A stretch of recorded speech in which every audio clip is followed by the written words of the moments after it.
అందరికీ యేసుక్రీస్తు వారి నామం పేరిట శుభాభివందనాలు తెలియజేస్తున్నాను. ఈరోజు నుంచి ఒక దేవుడు మనకిచ్చిన ఒక గొప్ప ఆలోచనతో ఒక కార్యక్రమాన్ని మన ఎఫ్ఎన్జేసి మినిస్ట్రీస్ తరపున ఆలోచన చేసి ఒక కార్యక్రమాన్ని ప్రవేశపెడుతున్నాము. ఇప్పటి నుంచి మేము వృత్తిరీత్యా ఏదో చిన్న చిన్న ఉద్యోగాలకు వెళ్తుంటాము. దేవుడు అనుగ్రహించిన ఏ సమయంలో ఇలాంటి హాలిడేస్ ఏవి వచ్చినా కానీ ఒక వేదిక ఏర్పాటు చేసి ఎవరూ చెప్పుకోలేనివి అంత మనస్సులో అంతరంగికంగా మదన పడుతూ ఉన్న వాటి గురించి మాట్లాడాలని మేము ఎంతగానో ఆశపడ్డాము. ఎందుకంటే ఆత్మీయ జీవితంలో ఒకప్పుడు మేము ప్రారంభంలో ఉన్నప్పుడు చిన్న చిన్న అనుమానాలు, చిన్న చిన్న లోపాలు మాలో కనిపించాయి. అవి ఎవరితోనో చెప్పుకోలేము, అలాగని లోపల దాచుకోలేము. అలా లోపల అంతరంగంగా మదన పడేవాళ్ళం ఒకప్పుడు. అలాంటి ఎన్నో ప్రశ్నలకు ఇది ఒక వేదిక కావాలని దీనికి ఆత్మీయ వేదిక అని ఒక పేరు పెట్టి ఇందులో ఆత్మీయంగా ఏవైతే సమస్యలు ఉంటాయో, ఆత్మీయంగా ఎవరితో చెప్పుకోలేని, ఇంకా చెప్పుకోవాలంటే మన జీవితాన్ని వెనక్కి లాగుతున్న వాటి శోధనలు కానీ వాటి గురించి ముఖాముఖిగా మాట్లాడుతూ దేవునిలో మనం కొనసాగడానికి ఈ కార్యక్రమాన్ని ప్రవేశపెట్టడం జరిగింది. ఇందులో నేను ఒక విశ్వాసి తరపున మన దైవ సేవకులు అనిల్ అన్న గారు ఉన్నారు, మన ఎఫ్ఎన్జేసి మినిస్ట్రీస్ రెస్పాన్సిబుల్ పర్సన్గా దైవజనులు. నేను అన్నతో సూటిగా ప్రశ్నలు అడుగుతున్నా, అది కూడా నా పక్షాన కాకుండా ఒక విశ్వాసి ఆత్మీయంగా ఎదుర్కొంటున్న సమస్యలను నేను అలా ఫీల్ అవుతూ మాట్లాడతాను. నేను విశ్వాసి పక్షాన మాట్లాడతాను, అలాగే మన దైవ సేవకులు దానికి ఇచ్చే సమాధానాలు వాక్యం నుంచి మనకు మాట్లాడతాడు. కొన్ని కుండల బద్దలు కొట్టినట్టే ఉంటాయి, బాధపడినా తప్పేం లేదు. ఇది వాస్తవం అయితేనే చక్కగా మనము దేవునిలో కొనసాగుతాం. ఇక వందనాలు సార్, అనిల్ సార్. ఈరోజు మనం ఆత్మీయ జీవితంలో ఎదుర్కొంటున్న ఎన్నో ప్రశ్నలు. విశ్వాసులు ఉన్నారు ఎంతోమంది, కొంతమంది చెప్పుకోలేరు. ఒక పాట ఉంటుంది చూసినారా, చెప్పుకుంటే సిగ్గుచేటు కప్పుకోలేక లోపల మదన పడుతుంటానని. అలాంటి ఎన్నో ప్రశ్నలు మన మధ్యకు వచ్చాయి. ఇవే కాకుండా ఇంకా భవిష్యత్తులో కూడా వస్తాయి. వీటన్నిటి నుంచి మనము చక్కగా దేవుళ్ళు ఎలా ఎదగాలి, మీ సలహాలు కావాలి, మీ సూచనలు కావాలి, వీటన్నిటి గురించి మేము మీ నుండి కోరుకుంటున్నాము. మొట్టమొదటి ప్రశ్న ఏంటంటే, నాకు ఎదురైన ప్రశ్నలలో ఇది ఒకటి. నేను మిమ్మల్ని సూటిగా అడుగుతున్నాను. ఒక విశ్వాసిగా ఒక అమ్మాయిని లవ్ చేయొచ్చా? సాధారణంగా వీళ్ళు అడుగుతున్న మాటలు ఏంటంటే, ఒక విశ్వాసి మరో సంఘానికి వెళ్తుంటాడు, అందులో ఒక అమ్మాయిని చూసి ఉంటాడు, నచ్చింది, ఆ అమ్మాయిని ప్రేమిస్తున్నాడు. ఇలాంటి లవ్ చేయొచ్చా? దీని గురించి మీరు ఏమంటారు? వందనాలు బ్రదర్, చాలా మంచి ప్రశ్న. ప్రస్తుత కాలంలో చాలామంది ఈ ప్రశ్నకు సమాధానాన్ని తెలుసుకుంటే వారి ఆత్మీయ జీవితం బాగుంటుంది. మనకు బైబిల్ ప్రకారంగా లవ్ అనేది చేయొద్దు. ఒకవేళ ఈ లవ్ అనేది ఎలా ఉండాలి అంటే, ఒకవేళ లవ్ సంఘములోకి ఎవరైనా వచ్చిన వాళ్ళను నేను చూసి ఇంకా పెళ్లి చేసుకోవాలనుకుంటున్నాను అంటే, ఆ సంఘములో నువ్వు అలాంటి కోరిక నీకు వచ్చినప్పుడు తల్లిదండ్రులను అడిగి, పెద్దలను అడిగి ఒక మర్యాద ప్రకారంగా చేసుకుంటే చాలా బాగుంటుంది. ఒకవేళ అలా కాకుండా నీ ఇష్టం వచ్చినట్టుగా నువ్వు చేసుకుంటే, ఎవరిని అడుక్కోకుండా వాళ్ళను తీసుకొని పోవడము, లేకపోతే నువ్వు సంఘంలోనే ఆ కార్యక్రమాలు చేయించటం వల్ల సంఘానికి చెడ్డ పేరు, కుటుంబాలకు కూడా చాలా చెడ్డ పేరు. నాది ఇంకొక డౌట్ బ్రదర్. ఒకవేళ నేను అమ్మాయిని ప్రేమిస్తున్నాను, ఆ అమ్మాయి నాకుంటే బాగుంటుందని నేను అనుకున్నాను, కానీ వాళ్ళ పెద్దలు ఒప్పుకోవడంలే. ఇద్దరం విశ్వాసులమే, చక్కగా పనిలో దేవుని పనిలో కొనసాగవచ్చు అని అనుకుంటున్నాను. ఇప్పుడు వాళ్ళు ఒప్పుకోకపోతే నేను ఏం చేయమంటారు? వదిలేయమంటారా, లేకపోతే కంటిన్యూ చేయమంటారా నా లవ్ను?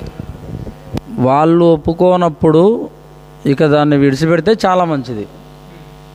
ఒప్పుకోనప్పుడు, ఎందుకంటే అది మర్యాదగా ఒక పద్ధతి ప్రకారంగా ఉండదు. అంటే వదిలేస్తేనే మేలు అంటారు. వదిలేస్తేనే మేలు. మళ్ళీ ఒకవేళ కలిస్తే సేవ బాగా జరుగుతుంది కదా. అది పెద్దల అంగీకారం ఉండి సేవ చేస్తే చాలా బాగుంటుంది.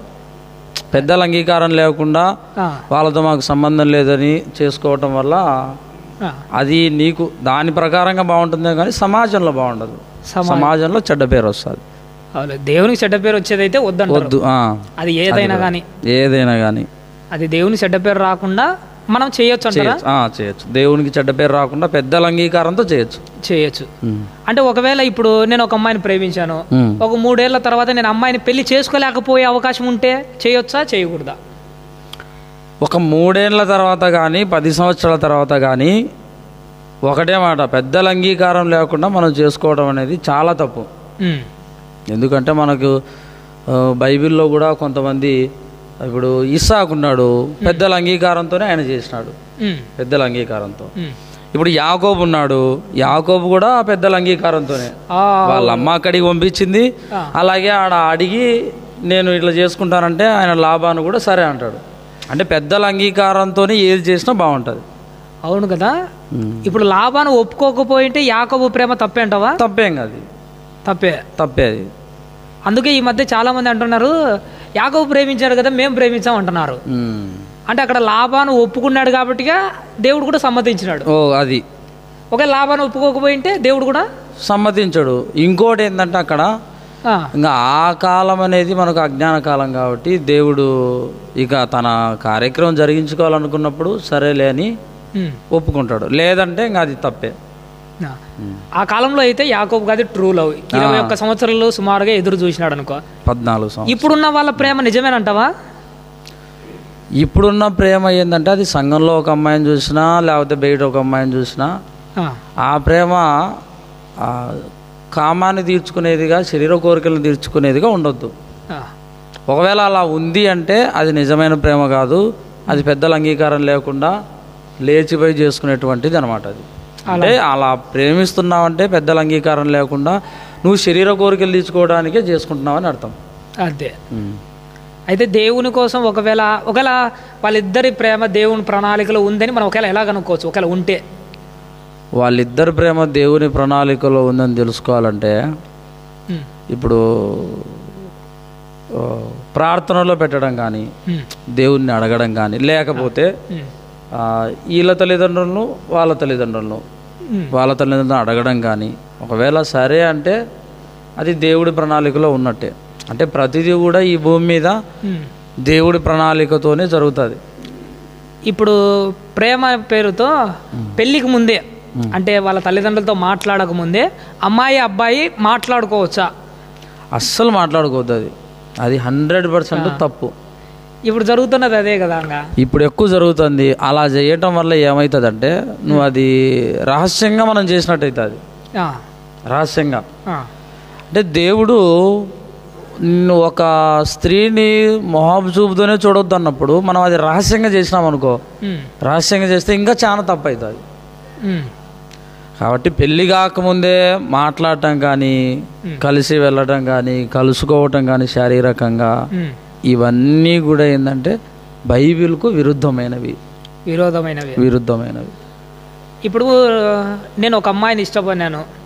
ఈ మధ్య నాకు వచ్చిన ఒక ప్రశ్న ఏంటంటే, ఒక అమ్మాయి వాళ్ళ నాన్న పాస్టర్ గారు, ఒకడు ఏం చేశాడంటే, పాస్టర్ గారు ఎక్కువగా దర్శనాలు నమ్ముతాడని చెప్పేసి ఒకడు వచ్చి పాస్టర్ గారు రాత్రి నాకు దర్శనం వచ్చింది, మీరే మీ అమ్మాయిని ఇచ్చి నాకు ఇచ్చి పెళ్లి చేసినట్టు నాకు దర్శనం వచ్చింది అని మాట్లాడుతున్నాడు. అంటే ఏముంటుంది దాని వెనక ఉద్దేశం? నిజంగా దర్శనంలో దేవుడు చూపించింటాడా, లేదంటే అది నిజమేనంటావా? బ్రదర్, ప్రస్తుతం ఉన్న కాలంలో చాలా మంది ఇలానే మోసం చేస్తున్నారు. అది మోసం అంటారు. ఇలానే మోసం చేస్తున్నారు. సంఘంలో పరిచర్య చేసేవాడు, ఇదిగో పాస్టర్ గారు మీ అమ్మాయిని నాకు దర్శనంలో చూపించినాడు, ఇలా నన్ను చేసుకోమంటున్నాడని. దర్శనాలు అనేవి రావు, దర్శనాలు అనేవి లేవు ఈ కాలంలో, లేనప్పుడు దేవుడి స్వరమే విన్నప్పుడు, దేవుడిని చూన్నప్పుడు దర్శనాల్లో ఎలా వస్తారు, కళలో ఎలా వస్తాయి? అవులే. మరి ఇలాంటి దేవుని పేరు అడ్డం చెప్పుకొని వీడు వాంఛ తీర్చుకోవాలనుకుంటున్నా, శరీర కోరికలు తీసుకోవాలన్న ఆలోచన అదే అనమాట. ఇప్పుడు డైరెక్ట్గా కోరికలను తీర్చుకొని నేను ప్రేమిస్తున్నాను ఇవ్వండి అంటే ఇవ్వడు. గాలికి తిరిగేటోడు. ఇంకోటి ఏంటంటే ఆ కోరికను తీర్చుకోవాలంటే అది దేవుడి రూట్లో పోయినట్టే ఉండాలి, పాప పని చేసేటట్టుగా ఉండాలి. ఇప్పుడు ఆ సేవకుడి దగ్గరికి వెళ్ళి నన్ను దేవుడు ఇలా చేసుకోమంటున్నాడు అనేది దేవుడి పని, దేవుడి మాట. అది ఆ మాటలు ఆ ఉత్తదాన్ని నిజం చేపించి ఏం చేస్తున్నాడు, ఇక్కడ కోరిక తీర్చుకుంటున్నాడు అనమాట. దేవుని పేరు అడ్డం చెప్పుకొని మార్గం అంటారు ఇదంతా. అది ఇప్పుడు సంఘంలో ఇలాంటివి చాలా జరుగుతున్నాయి బ్రదర్, చాలా జరుగుతున్నాయి. ఇంకొకటి నేను ఈ మధ్య గమనించాను, సంఘంలో కూడా ఈ అమ్మాయిల మధ్య ప్రేమతో ఈడు అబ్బాయి ఏం చేస్తున్నాడంటే అమ్మాయి కోసము ఒక పాట పాడుతాడు, షారోను వనములో పూసిన పుష్పమా నీకోసం ఎదురు చూస్తున్నానని. ఈడు పాడేది దేవుని పాటనే పాడుతున్నాడు, కానీ అమ్మాయి కోసం పాడుతున్నాడు. ఆ అమ్మాయి నీవు ఉంటే నాకు చాలా అని యేసుక్రీస్తు అని పెట్టినట్టే ఉందని వాడిని చూసి పాడుతుందట. ఇలాంటి జరుగుతున్నాయంటారా మీరు? ఖచ్చితంగా జరుగుతున్నాయి బ్రదర్. ఎందుకంటే దేవుడి రూట్లో పోయి లవ్ చేసుకుంటే చుట్టూ చూసే వాళ్ళకు కూడా వీడు లవ్ చేస్తున్నాడు అన్నది కనపడదు, డౌట్ రాదు. వీళ్ళిద్దరికేమో కనపడతా ఉంటుంది. దేవుడి పని చేసుకుంటూ లవ్ చేసినాం అనుకోండి, అసలు అది లవ్ అనేది కనపడదు, కానీ దేవుడి పని కనపడుతూ ఉంటుంది. అంటే దేవుడి పని ముందు పెట్టి దేవుడి పని వెనకాల వాళ్ళు చేసేవన్నీ చేస్తూ ఉంటారు. ఇంకొకటి, వీడు ఏ అమ్మాయిని అయితే ప్రేమించినాడో వాడు ఒకప్పుడు కరెక్ట్గా దేవుని పని చేసేవాడు. అమ్మాయిని చూసినప్పుడు అమ్మాయి కోసం కానచ్చేట్టుగా పనులు చేస్తున్నారు. ఇది నిజమే? దేవుని దృష్టికి ఎంతవరకు అనుకూలం అంటారు? అది చాలా తప్పు. ప్రారంభంలో నువ్వు దేవుడి పనిలో పోతా ఉన్నప్పుడు ఆ ఒరిజినాలిటీని వదిలిపెట్టి ఇప్పుడు ఏం చేస్తున్నాడంటే వేషధారణ, ముసుగు అనేది కప్పుకుంటున్నాడు. అంటే ఆ అమ్మాయి కనబడినప్పుడే ఆ అమ్మాయి చూసేటట్టుగానే నీ చెయ్యాలా. ఇలా చేస్తే ఆ అమ్మాయి ఇంప్రెస్ ఎక్కువ అవుతుంది, ఇంకా నన్ను చూస్తుంది, నాతో మాట్లాడుతుంది, ఇంకా మేము పెళ్లి చేసుకోవచ్చు, ఇలాంటి ఆలోచనలోకి వెళ్ళి ఆ అమ్మాయి కనబడేటట్టుగా చేస్తారనమాట. అది మళ్ళీ చాలా తప్పదు. నాకు ఒక డౌట్, దేవుడు చూస్తున్నాడని చేయాలి, కానీ అమ్మాయి చూస్తుంది అని అస్సలు చేయకూడదు. అది అమ్మాయి కాదు, ఎవరైనా సరే. ఇంకోటి ఏంటంటే బయట అన్యులను ప్రేమించేదాన్ని బదులు వాళ్ళని పెళ్లి చేసుకునే బదులు మన సంఘానికి వచ్చే వాళ్ళు ఒక మంచి విశ్వాసం చూసి సెలెక్ట్ చేసుకుని ప్రేమించి పెళ్లి చేసుకుంటే తప్పేముంది అంటారు? పెళ్లి చేసుకోవచ్చు, మన అన్యుల కంటే సంఘంలో ఉన్న అమ్మాయిలనే చేసుకోవచ్చు, కానీ అది ఒక క్రమంగా ఉండాలి, ఒక పద్ధతిగా ఉండాలి. ఎందుకంటే ఇప్పుడు క్రమం తప్పి జరుగుతుంది, అది ఒక్కసారి మిస్టేక్ జరుగుతుంది. ఇష్టమైన వాళ్ళని చేసుకోవచ్చు, కానీ పద్ధతిగా చేసుకుంటే చేసుకోవాలి. అది దేవునికి చెడ్డ పేరు రాకుండా. మనకు ఒక మీటింగ్లోనే ఒకే సంఘానికి పోయేవాళ్ళు, మీటింగ్ ఏమో గ్రౌండ్లో జరుగుతుంది, వాళ్ళేమో లేచిపోయినారు, ఇద్దరు అమ్మాయి అబ్బాయి. అంటే వాళ్ళు లవ్ అనేది ఎలా ఉందంటే కోరికలు తీర్చుకునేదిగా, ఒక క్రమ పద్ధతిగా లేకుండా, మర్యాదగా లేకుండా ఉంది వాళ్ళ లవ్. కాబట్టి వాళ్ళు పోయినారు. ఇలా చాలా సంఘాల్లో జరుగుతున్నాయి, బహిరంగ సభల్లో జరుగుతున్నాయి, ఎవరికి తెలియకోకుండా పోవడం. ఇంకొకటి, అన్యులు ఏమైనా ప్రేమించవచ్చా? అన్యులను ఒక అమ్మాయి మంచిది, నేను చదువుకుంటున్నా, కాలేజీలో చూసినాను, అమ్మాయికి దేవుని గురించి తప్ప అన్ని విధాల పర్ఫెక్ట్, అమ్మాయి నేను ప్రేమించవచ్చా? అమ్మాయిని కూడా ప్రేమించొద్దు. ఎందుకంటే అన్యులకు సంబంధించినవి అన్యులకు సంబంధించి మనం ఏది చేసుకున్నా అపవాది ఏదో విధంగా మనల్ని వాటిల్లోకి తీసుకువెళ్ళాలని సూచది. అది అపవాది వేసే ఒక బాణం. ఇప్పుడు వాళ్ళు అన్యులుగా ఉండి దేవుడిలోకి మారిపోతే మనము మాట్లాడుకొని చేసుకోవచ్చు, చాలా మంచిది. ఒక అన్యరాలు వాళ్ళ కుటుంబాన్ని మనం దేవుడిలోకి తెచ్చినట్టయితే. అలా కాకుండా నేను ఆమెను పెళ్లి చేసుకొని ఆమెన్నే దేవుడిలోకి తీసుకురావచ్చు కదా అని మనం అనుకుంటాం. ఇప్పుడు అదే కదా. కానీ ఏం జరుగుతుందంటే చాలాసార్లు ఈడే వాళ్ళలో కలిసిపోతాడు అనమాట. ఈడే వాళ్ళలో కలిసిపోవడము. ఇంకోటి, భార్య మధ్యలో నిడిచిపెట్టడము, నువ్వు నా వైపు రాలేదు, నాకు సెట్ కాలేదు, నువ్వు నా రమ్మని చోటికి రాలేదు అని అనింది అనుకో, ఈడేమైపోతాడు అంటే మానసికంగా చాలా కురింగిపోతాడు, ఉన్న ఆత్మీయత కూడా పోతుంది. కాబట్టి దేవుడు మనకు చెప్పింది ఏంటంటే, ఇంకా అన్యులతో సహవాసం కానీ, అన్యులతో సాంగత్యం కానీ, అన్య స్త్రీలను పెళ్లి చేసుకోవటం కానీ చేయొద్దు. ఒకవేళ ఎప్పుడు చేసుకోవాలి? వాళ్ళ కుటుంబం దేవుడిలో ఉంటూ ఆ అమ్మాయి దేవుడిలో ఉంటే మనకు నచ్చితే వాళ్ళతో మాట్లాడి మనం చేసుకోవచ్చు, అది కరెక్ట్ అయిన పద్ధతి. అలా కాకుండా ఆ అమ్మాయి ఆ లోకంలో అన్ని విషయాల్లో బాగుండి దేవుడి విషయంలో లేదన్నప్పుడు ఆ అమ్మాయిని మనము విడిచిపెట్టుకోవడం చాలా మంచిది. చాలా మంచిది. ఇంకొకటి, ఈ మధ్య ఎక్కువగా నేను కల్లారా చూసిన వాటిలో ఇలాంటి జరుగుతున్నాయి, నేను ఓపెన్గానే మాట్లాడుతున్నా. ఒకడికి ఒక అమ్మాయి వరుసకు చెల్లెలు వరుస అవుతుంది, చిన్నమ్మ కూతురు పెద్దమ్మ కూతురు, వాళ్ళ మధ్య లవ్ కనపడుతుంది.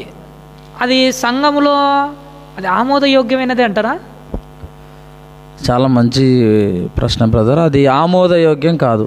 ఎందుకంటే దేవుడు మనకు ప్రారంభంలోనే ఏం చెప్తాడంటే, నువ్వు నీ చెల్లెలిని ఇలా చేయకూడదు, నీ చెల్లెలి మానాన్ని చూడొద్దు, ఇలాంటివి చెప్తాడు. వివాహం చేసుకోవద్దని మనకి ఎప్పుడో దేవుడు చెప్పినాడు చేసుకోవద్దని.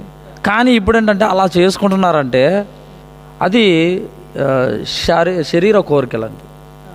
శరీర కోరికలు తీర్చుకోవడానికి ఎవరైతే ఉంది చెప్పని ఆలోచనతో పోతారు. ఇప్పుడు శరీర కోరికలు వాళ్ళ మనసుల్లో ఉన్నప్పుడు ఎదురుగా ఉన్నది చెల్లెలే, అక్క, ఇంకొకరు అనేది ఏముండదు. లేకోకుండా నేను కోరిక తీర్చుకోవాలి ఆ సమయానికని అలా వాళ్ళు ప్రొసీడ్ అవుతున్నారు. కానీ ఈమె చెల్లెలు అవుతుంది నాకు, నేను ఇలాంటిది చేయకూడదు అన్న ఆలోచన వాళ్ళలోకి రావడం లేదు. అలా రాకోకుండా వాళ్ళు అలా పాపం చేసుకొని పోతూ ఉన్నారు. వాళ్ళ జీవితం అలా అయిపోతుంది.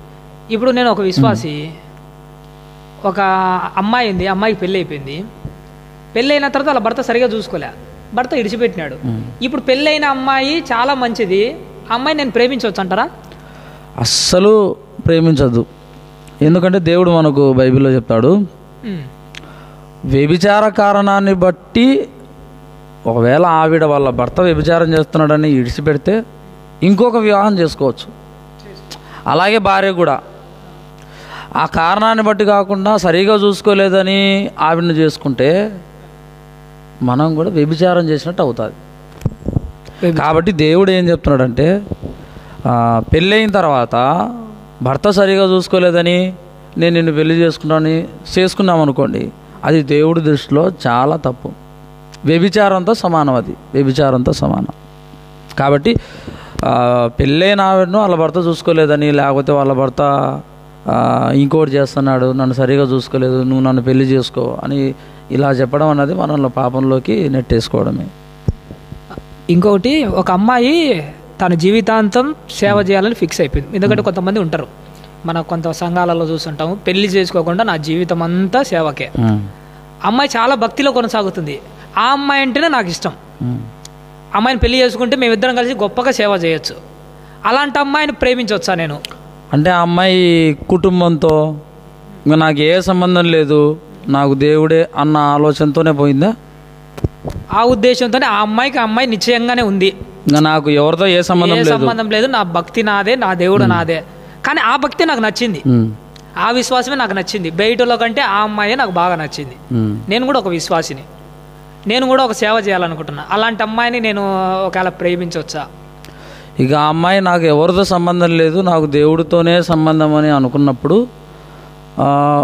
మీ తల్లిదండ్రులను ఒప్పించి ఇలా సేవ చేస్తుంది కాబట్టి నేను ఆవిడను చేసుకోవాలనుకుంటున్నాను అని ఆ ఉద్దేశంతో మాట్లాడించి చేసుకుంటే ఇంకా దేవుడి సేవ బాగా జరుగుతుంది. ఒకవేళ ఆ అమ్మాయి నేను చేసుకోను, దేవుడి సేవనే చేయాలనుకుంటున్నా అన్నప్పుడు మనం విడిచిపెట్టడం మంచిది. అది అమ్మాయిని డిస్టర్బ్ చేయకుండా అమ్మాయి సేవ ఏమైనా చేసుకుంటే మేలు. అలాంటి ఇబ్బంది పెట్టకుండా. ఒకవేళ ఇంకా మీరు చేసుకున్నప్పుడు ఇంకా బాగా జరుగుతుంది అనుకుంటే లక్షణంగా ఆ మర్యాద క్రమం పద్ధతి ప్రకారంగా చేసుకుంటే చాలా బాగుంటుంది. చేసుకుంటే సేవ బాగుంటుంది, ఆత్మీయంగా బాగుంటుంది. ఇంకా తల్లిదండ్రులు అడ్డు చెప్పొద్దు, తల్లిదండ్రులు కానీ బంధువులు కానీ ఆ అమ్మాయికి అడ్డు చెప్పొద్దు, నువ్వు ఎందుకు చేసుకుంటావు ఏంటి అనేసి. ఇంకా వాళ్ళు ఎవరు లేకోకుండా ఉంటే నాకు ఎవరు లేరు, నాకు దేవుడే అని అనుకుంటే ఆ పద్ధతిలో పోయి చేసుకుంటే బాగుంటుంది. ఇంకా అసలైంది ఒక ప్రశ్న ఉంది. ఇప్పుడు పెళ్లి కాకుండా ఇద్దరు అమ్మాయి అబ్బాయి ప్రేమించుకొని ఉంటారు. ప్రేమించుకున్న తర్వాత ఎవరి కొద్ది వాళ్ళు పెళ్ళిళ్ళు అయిపోయినాయి. ఒక 10 ఏళ్ళ తర్వాత వాడు గుర్తుకొస్తున్నాడంట, అమ్మాయి గుర్తుకొస్తుంది, మళ్ళీ ఆ ప్రేమ నేను కొనసాగించవచ్చు అంటావా? చాలా మంచి ప్రశ్న. ప్రస్తుతం ఇదే ఎక్కువ జరుగుతుంది. అదే నాకు ఇదే ఎక్కువ జరుగుతుంది. ఇప్పుడు పెళ్లి కాకముందు ప్రేమించుకున్న తర్వాత పెళ్ళి అయిపోతుంది. ఆ పెళ్ళి ఇష్ట ప్రకారంగా జరిగింది కదా, జరగడం అయితే నువ్వు పెళ్లి కాకముందు ప్రేమించాము, అది అయిపోయింది. పెళ్ళి అనేది నువ్వు ప్రేమించుకున్న తర్వాత వాడు పోయినాడు, నువ్వేమో వేరే పెళ్లి చేసుకున్నావు, అది నీ ఇష్ట ప్రకారంగానే చేసుకున్నావు. మన ఇష్ట ప్రకారంగా చేసుకోలేదు కాదు కదా, ఇష్టం ఉంది కాబట్టే చేసుకున్నావు. చేసుకున్న తర్వాత వాడికి సంబంధించిన కొన్ని జ్ఞాపకాలు ఇంకా నిన్ను వెంటాడుతున్నప్పుడు నువ్వేం చేయాలంటే, ఇంకా వాడు గుర్తొస్తున్నాడని వాడి దగ్గరికి పోవద్దు. ఇక వాడి దగ్గరికి పోతే ఇక నువ్వు తల్లిదండ్రులకు అన్యాయం చేసినట్టే, దేవుడికి అన్యాయం చేసినట్టే. ఇక ఆడి దగ్గరికి పోకోకుండా ఆ జ్ఞాపకాలను దుడి చేసుకోవాలంటే నువ్వు నీ భర్తకు దగ్గరగా ఉండాలి. నీ భర్తకు దగ్గరగా ఉంటూ, ఒకవేళ ఆవిడ ఆత్మీయురాలైతే దేవుడి పనిలో ఉంటే ఆ జ్ఞాపకాలు అనేవి రాకోకుండా భర్త భార్యతో, భార్య భర్తతో కలిసి ఉంటారు. కాబట్టి అలా జ్ఞాపకాలు వచ్చాయని కదా అని మరలా నువ్వు వెనక్కి పోయినావంటే అది వ్యభిచారం కిందకే లెక్క. అదే ఈ మధ్య ఇప్పుడు బలవంతంగా నాకు పెళ్లి చేసినాడు ఒక అమ్మాయికి. ఆ అమ్మాయి నాకు నచ్చలే, అమ్మాయి విశ్వాసి కాదు. కానీ ఎక్కడో ఉన్న నేను ఒకప్పుడు ప్రేమించిన అమ్మాయి చాలా విశ్వాసి. ఈ అమ్మాయిని వదిలించి ఆ అమ్మాయిని ఏమైనా చేసుకోవడానికి అవకాశం ఉందంటావా? అది లేదు బ్రదర్. ఎందుకంటే నువ్వు చేసుకున్న తర్వాత నీకు ఆవిడ భద్రాలుగా ఉండాలా, ఆవిడ నీకు భద్రాలుగా ఉండాలా. ఇంకా అంతేగాని ఇక మరలా ఆవిడనే మంచిది అన్న ఆలోచన వచ్చిందంటే నువ్వు రెండో పెళ్లి చేసుకోవాలి, రెండో ఆవిడ దగ్గరికి పోవాలన్న ఆలోచన వచ్చినట్టు. కాబట్టి అలా ఆలోచన వచ్చినప్పుడు ఆ ఆలోచన తీసేసుకోవాలా. అది ఇంకా మనకు దేవుడు అలా చేశాడు కాబట్టి కష్టమైనా నష్టమైనా మనం అట్నే పోవాలా, అట్లే పోతూనే ఉండాలా. ఇప్పుడు అబీగైల్ ఉంది, ఇక నాబాలు తాగుడు పోతాడు, మూర్ఖుడు, చైడి ఇలాంటోడు, నేను వేరే వాడి దగ్గరికి పోతే బాగుంటుంది అన్న ఆలోచన రాలేదు. ఆ నాబాలు చచ్చిపోయేంత వరకు ఆయనతోనే ఉందన్నమాట. అలాగా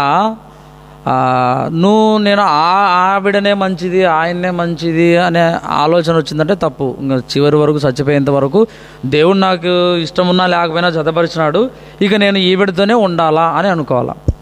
ఇంకొకటి, నేను ఒక అమ్మాయిని ప్రేమించినని చెప్పాను కదా, ఆ అమ్మాయి వేరే వాడిని పెళ్లి చేసుకుంది, నేను ఒక అమ్మాయిని పెళ్లి చేసుకున్నా. నా సంసారం అయితే బాగుంది.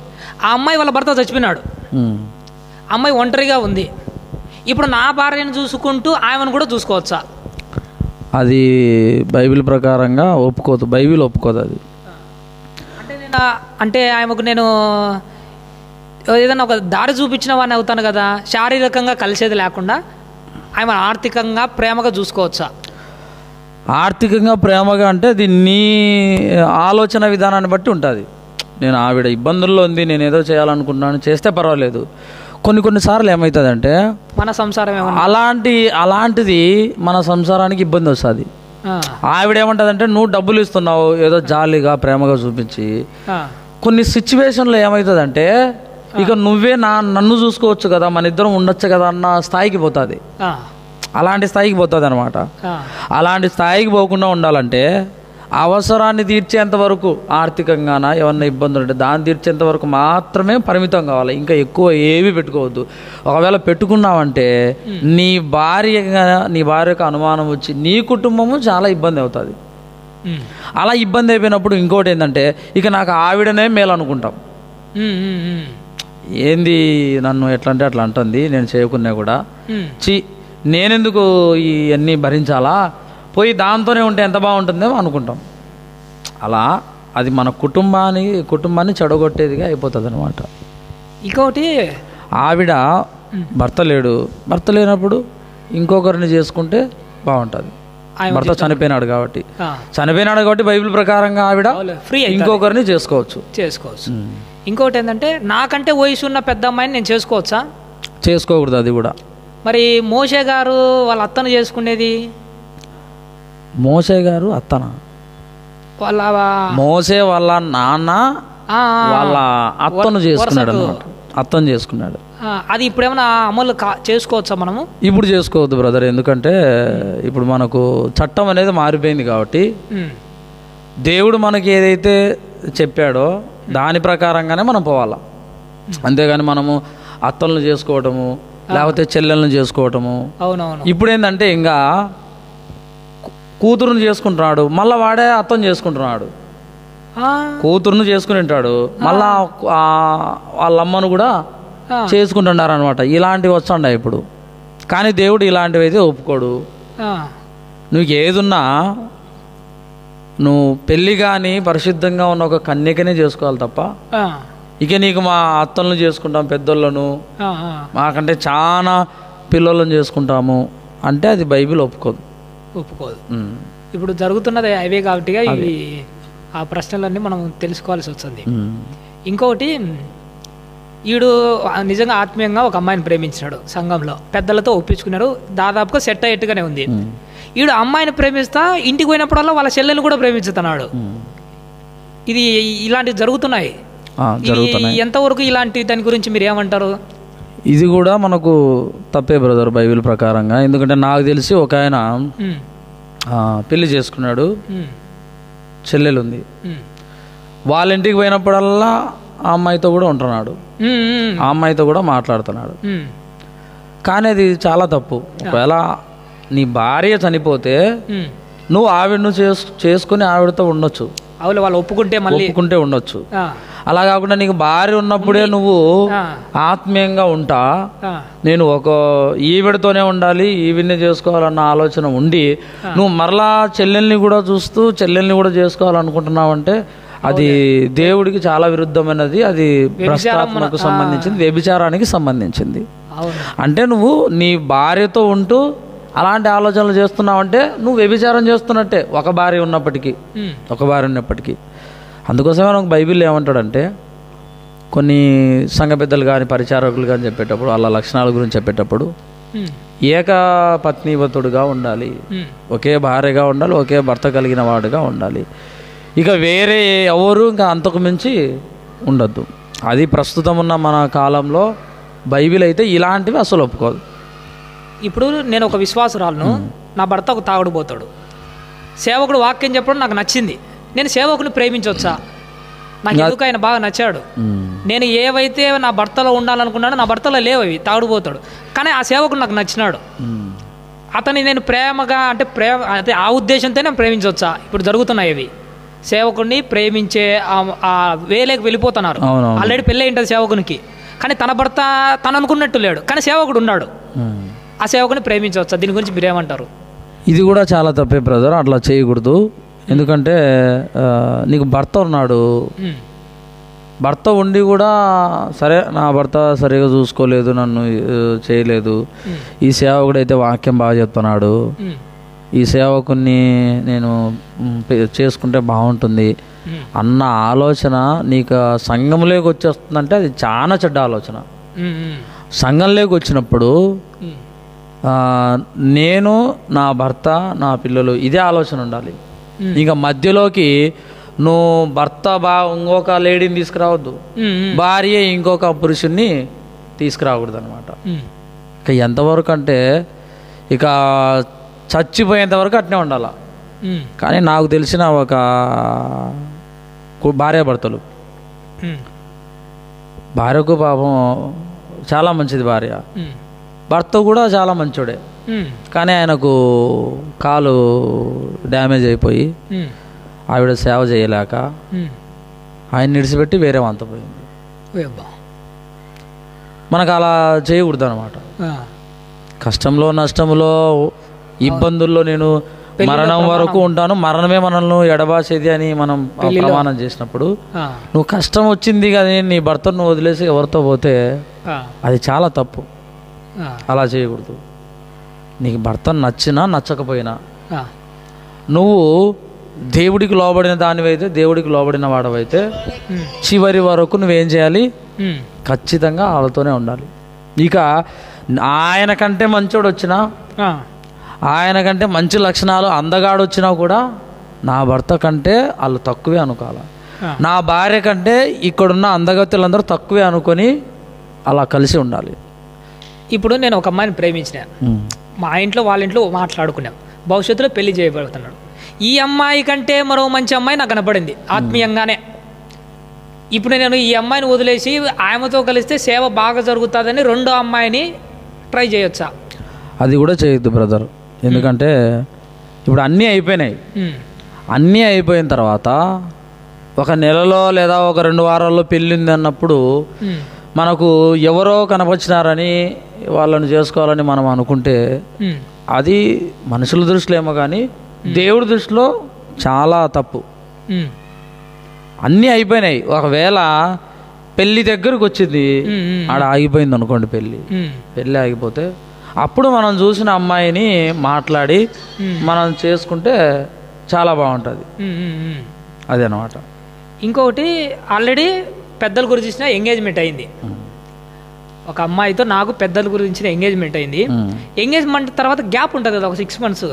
ఈ 6 months నాకు వేరే అమ్మాయి నచ్చింది, చాలా భక్తిగా ఉంది. ఇప్పుడు నేను వదిలేసి ఆ అమ్మాయిని మళ్ళీ ప్రేమించి వాళ్ళ ఇంట్లో మాట్లాడుకొని పెళ్లి చేసుకోవడానికి అవకాశం ఉందంటావా? అది లేదు బ్రదర్. ఇప్పుడు మనం మాట్లాడుకున్నవన్నీ ఆ ప్రశ్నలే, అలాంటి ప్రశ్నలే. అదే అలాంటిది చేయొద్దు.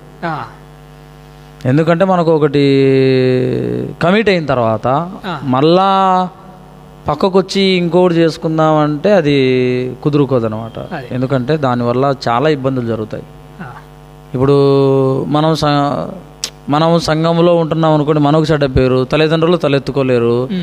ఇంకోటి అమ్మాయి పక్షంగా ఏమవుతుందంటే ఎవరు వచ్చినా కూడా ఆ విషయం తెలిసిందనుకో, ఆ కుటుంబంలో కూడా చాలా ఇబ్బందిగా ఉంటుంది. ఇప్పుడు ఏదో తెలుసో తెలియక నేను ప్రేమించిన బ్రదర్ ఒక అమ్మాయిని, తెలుసో తెలియక ప్రేమించినా కానీ దేవుని సమక్షంలో అమ్మాయికి మాట ఇచ్చిన ఖచ్చితంగా నిన్నే చేసుకుంటానని. ఇప్పుడు నా ప్రేమకు కట్టుబడి ప్రేమ కోసం నేను పోరాడాలంటావా, లేకపోతే సిచ్యువేషన్ బట్టి వదిలేయమంటావా?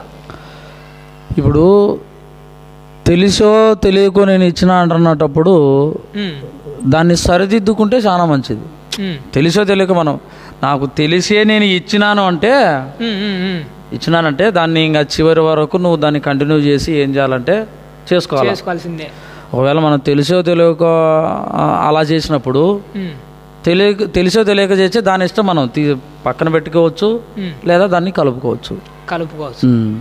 కానీ ఒకసారి దేవుని సమక్షంలో నిజంగా మాట ఇస్తే, తెలిసి ఇస్తే చివరి వరకు గట్టిగా పట్టుకోవాలి ఇంకా. ఎందుకంటే మళ్ళీ అది ఒక ఉదాహరణకు ఒక అమ్మాయి నేను మొత్తానికి అయితే ప్రేమించిన బ్రదర్, కొంతకాలము జర్నీ చేసిన తర్వాత పెళ్లి చేసుకోకపోతే నేను అమ్మాయితో చేసింది వ్యభిచారం అవుతుంది కదా.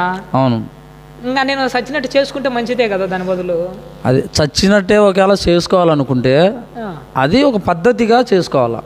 నువ్వు చేసుకోవచ్చు, నా అమ్మతో మనం తిరిగిండేది చేసిండేది అన్నీ ఉంటాయి. ఇద్దరు కూడా మేము ఒకరినొకరిని విడిచిపెట్టలేకుండా ఉన్నాము అని అనుకున్నప్పుడు అదంతా మనం మాట్లాడించుకొని తల్లిదండ్రుల ద్వారా చేసుకోవచ్చు, లక్షణంగా చేసుకోవచ్చు. ఇప్పుడు నాకు అబ్రహాం గారి విషయంలో డౌట్ వస్తుంది. ఇప్పుడు ఒక అమ్మాయిని మనము ఒకవేళ పెద్దలు సెట్ అయ్యి అమ్మాయిని ఇష్టపడి ప్రేమించినాం, ఒక్కోసారి ఏంటంటే దేవుని కంటే ఎక్కువ ప్రేమిస్తున్నామా అన్న డౌట్ కూడా వస్తుంటుంది నాకు. అది నిజంగానే ఒక క్రైస్తవులుగా మనం ఒక అమ్మాయిని ఎంత ఇష్టపడినా, పెద్దలు ఒప్పుకున్నారు ఇష్టపడినాము, ఎంతైనా కానీ దేవుని కంటే ఎక్కువ ప్రేమించే స్థాయిలో పెట్టుకోవాలని అమ్మాయిని అస్సలు పెట్టుకోవద్దు. దేవుడే కదా. దేవుని కంటే ఎక్కువ స్థాయిలో ఎందుకు పెట్టుకోవద్దు అంటే యేసుక్రీస్తు వారు మనకు మత్తయి సువార్తలో చెప్తాడు, నాకంటే తల్లిదండ్రులను కానీ అక్క చెల్లెలను కానీ స్థలాలను కానీ పొలాలను కానీ ఇండ్లను కానీ దేన్ని కూడా మీరు ప్రేమించొద్దు అని. అలాంటప్పుడు ఆ మాట చెప్పినప్పుడు మనం ప్రేమించే అమ్మాయిని అంత గొప్పగా ప్రేమించినాం అనుకో, ఇప్పుడు మనకు దేవుని మీద ప్రేమ ఏమున్నట్టు, దేవుని మీద ప్రేమ తగ్గిపోతుంది.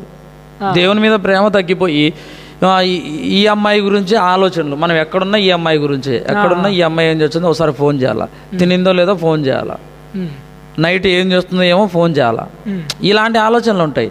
అంటే ఇలాంటివి ఉన్నాయంటే మనం ఎక్కువగా ప్రేమిస్తున్నామని కొంతమంది అంటూ ఉంటారు. నువ్వు ఏం ఎప్పుడు ఫోన్లోనే మాట్లాడుతుంటావని, ఫోన్లోనే ఎప్పుడు అసలు కనీసం ఇంట్లో ఏం జరుగుతుంది అది పట్టించుకోవా అంటారు. అంటే ఇంట్లో వాళ్ళను కూడా పక్కన పెట్టి నువ్వు మాట్లాడుతున్నావు అంటే నువ్వు వీళ్ళకంటే నీకు ఆ అమ్మాయి ఎక్కువ అయిపోయినట్టు. అలాగే దేవుణ్ణి పట్టించుకోకుండా దేవుని మీద ఎక్కువ ప్రేమ లేకుండా మనం అలా ప్రేమిస్తున్నామంటే మనం దేవుణ్ణి పక్కన పెట్టేసి మొట్టమొదటి స్థానం ఆ అమ్మాయికే ఇస్తున్నట్టు. కానీ దేవుడు అది ఒప్పుకోడు కదా. నాకు ఇచ్చేయండి, ఆ తర్వాత మీరు ఏదైనా చేయండి. ఇప్పుడు నాకంటూ ఒక ఆర్థిక భరోసా లేదు, ఉద్యోగం లేదు, సద్యోగం లేదు, గాలికి తిరుగుతున్నా. అలాంటప్పుడు నేను ఒక అమ్మాయిని ప్రేమించిన సంఘంలో, అది కొనసాగించి వాళ్ళ పెద్దల వరకు తీసుకొని పోతే అది సెట్ అవుతుంది అంటారా? ఎందుకంటే ఇప్పుడు ఎక్కువ చేస్తామంది అదే, టీనేజ్లోకి రాగానే వీడికి ఏ ఉద్యోగం ఉండదు, ఏ సోర్సు ఉండదు, కానీ కాలేజీకి పోయేటంలో ప్రేమిస్తున్నాం. అప్పుడు మన సంపాదన లేదు, ఏం లేదు. ఇప్పుడు నేను అమ్మాయిని ప్రేమించి పెద్దల దగ్గరికి తీసుకుని పెళ్లి చేసుకునే అవకాశాలు చాలా తక్కువ. అలాంటప్పుడు ఇలాంటిది కొనసాగించవచ్చు అంటావా చదువుకునే టైంలోనే? చదువుకునే టైంలోనే అది చేయకూడదు బ్రదర్. ఎందుకంటే ఇప్పుడు తల్లిదండ్రులు కూడా, ఇప్పుడున్న తల్లిదండ్రులు చూసేది అదే, వాడికి ఉద్యోగం చూస్తుంటారు, ఉద్యోగం లేకపోతే మన ఆత్మీయులైతే ప్రార్థనకు పోతాడా, భక్తిగా ఉంటాడా, ఇవి చూస్తుంటారు అన్నమాట. లోకం పరిస్థితి ఆలోచిస్తే వీడికి ఏ ఉద్యోగం లేదు, ఇచ్చినా కూడా ఇబ్బంది అవుతుంది అని తల్లిదండ్రులు కూడా ఒప్పుకోరు, సరిగా చూసుకోవడమే ఒప్పుకోరు. అదే మనకు ఆత్మీయులుగా ఉంటున్న వారికి చేసుకున్నారనుకోండి, ఏం లేకపోయినా దేవుడి సేవ చేసుకొని బతుకుతారు అనుకుంటారు. ఆ అవతల తల్లిదండ్రులు ఆత్మీయులు అయితే, బాగా భక్తిపరులు అయితే దేవుని సేవ చేసుకొని బతుకుతారు. వాళ్ళకి ఏముందిలే, వాళ్ళు ఎట్లయినా ఉంటారులే, దేవుడు వాళ్ళకి సాయం చేస్తారులే అన్న భరోసా ఉంటుంది. అయినా అలాంటి ఆలోచనలు ఉండే తల్లిదండ్రులు కూడా చాలా తక్కువనే, చాలా తక్కువ. కాబట్టి తల్లిదండ్రులను ఒప్పించి చేసుకోవాలని నాకేం లేదంటే వాళ్ళు ఒప్పుకోరు. నువ్వు ఒప్పుకోనప్పుడు నువ్వేం చేయాలంటే, ఇంకా రోషంగా అన్నా సరే నువ్వు ఏదన్నా జాబ్ సంపాదించి అప్పుడైనా తల్లిదండ్రులను ఒప్పించి చేసుకోవచ్చు. చాలా మంచిది బ్రదర్. ఇప్పుడు ఒక ప్రేమ గురించి మనం చాలా డీప్గా అనలైజ్ చేసినాం. ఇది ఒక ప్రశ్నతో నాకు అర్థమవుతుంది ఈ ఆత్మీయ వేదిక ఎంత విలువైనదో. చూశారు కదండి. అందరికీ యేసుక్రీస్తు నామమున పేరిట మరొకసారి వందనాలు తెలియజేస్తున్నాను. మన మధ్యలో దైవ సేవకులు అనిల్ అన్న గారు ప్రేమ గురించి చాలా డీప్గా మనకు వివరంగా ప్రతిదీ ఇది అదే ఏం లేకుండా ప్రతి కోణంలో వెళ్ళి ఆలోచన చేసినాం. ఇంకా ఇందులో ఏమైనా మీకు డౌట్స్ ఉంటే కామెంట్ సెక్షన్లో మెన్షన్ చేయండి. దానికి మన దైవ సేవకులు రెండోసారి మళ్ళీ ఆత్మీయ వేదిక పెట్టినప్పుడు దానికి మీరు ఖచ్చితంగా సమాధానం ఇచ్చి మరో టాపిక్లోకి మనం ఖచ్చితంగా